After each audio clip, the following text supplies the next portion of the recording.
It's always foggy in this small town. Fall is almost here, painting the trees in colourful leaves. This is a town where only a few families live, and many leave by the time they are adults. People in this town don't talk about the dead, especially not the cemetery on the edge of town. It's growing. The graves seem to multiply. The land slowly stretches beyond the fence, claiming more earth, leaning toward the homes nearby. No one remembers the last burial, but the headstones increase. Some say it's just the fog playing tricks. The town sleeps early. Only the glow of a phone screen from a passerby or the quiet purr of an e-scooter cutting through the mist hints at life. Some streetlights blink and buzz. Others gave up long ago. Behind the school, by the old shipping container, teenagers, neighbors, schoolmates, and troublemakers sit in a loose circle, lighting scrapes and making a fire. The fog crawls around them. One scrolls TikTok. Another thinks he saw something move near the graveyard's edge and tries to scare the others. As always, the talk turns dark. Jinns, whispers, homes that rot from the inside out, and the cemetery, always the cemetery. You know, it's not just a graveyard, one of them says. It's taking things, the land, the houses, people. You know that boarded up place near the fence? The family vanished, left everything behind. Graves don't grow like that, not on their own. These graves are haunted by demons from underground. They come out at night and take the living with them. You walk past them even by mistake, and you're done, gone. Laughter cuts through the fog. It's him, always loud, always smirking. The one whose mouth runs faster than his fear. Haunted graves, he says. Come on, it's a pile of dirt and some names. You can't scare us with those stupid stories for kids.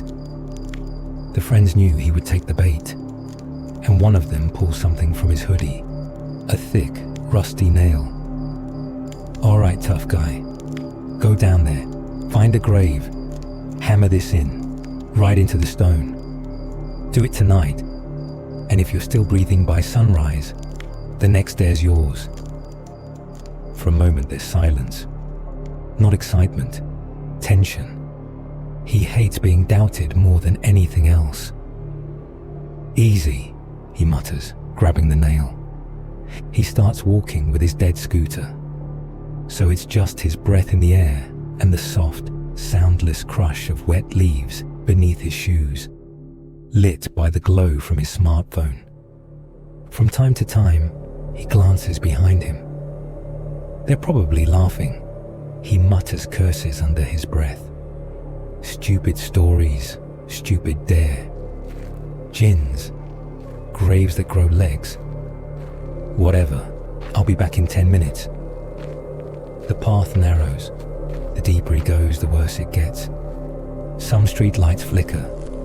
Others are burnt out. The houses he passes are abandoned, but he hears haunting, indistinct whispers, as if the families are still there. He slows near the cemetery fence. The fog is thicker here, heavier, like breath. Gravestones lean like crooked teeth.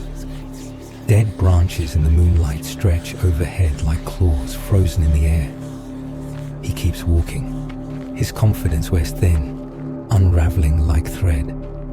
He tells himself it's just fog, just a dare, just shadows. But why does everything here feel like it's waiting? Before he realizes it, he's deep inside the cemetery. Graves behind him, graves to the left, to the right, ahead.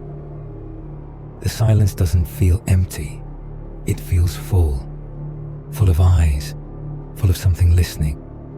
He doesn't want to give up now. He's come this far already. He stops at one of the graves. No name, just a patch of graffiti that looks like it's been scratched off. Good enough, he says to no one. He kneels, pulls out the nail, holds it in place, raises the rock from his pocket. Once, twice. And then he feels it. A tug. His jacket.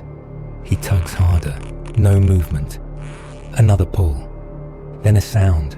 Not wind. Not leaves. A voice. Whispered. "You belong to us now." He freezes. His breath goes shallow. Eyes dart. He yanks again. Harder. Nothing. He claws at the stone, pushing off with his knees, trying to stand. But the jacket won't budge. It's nailed down. But in his panic, he doesn't see that. In his mind, something's pulling him. From beneath, from the cracks in the earth, from under the stone. Something unseen, something ancient. He gasps, looks up at the sky, mouth open, eyes wide. His body trembles, but he can't scream. His mind races, flashes, fractures. Then, stillness. Morning comes. The town is quiet.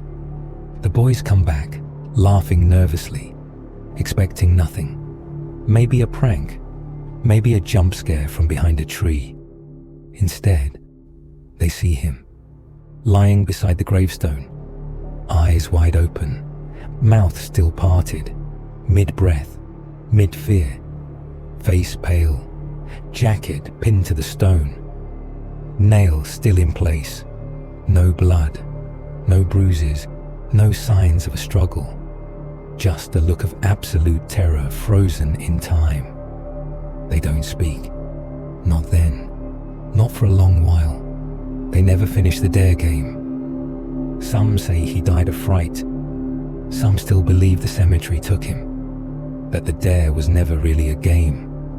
And now, it waits for the next one. Some dares aren't meant to be won.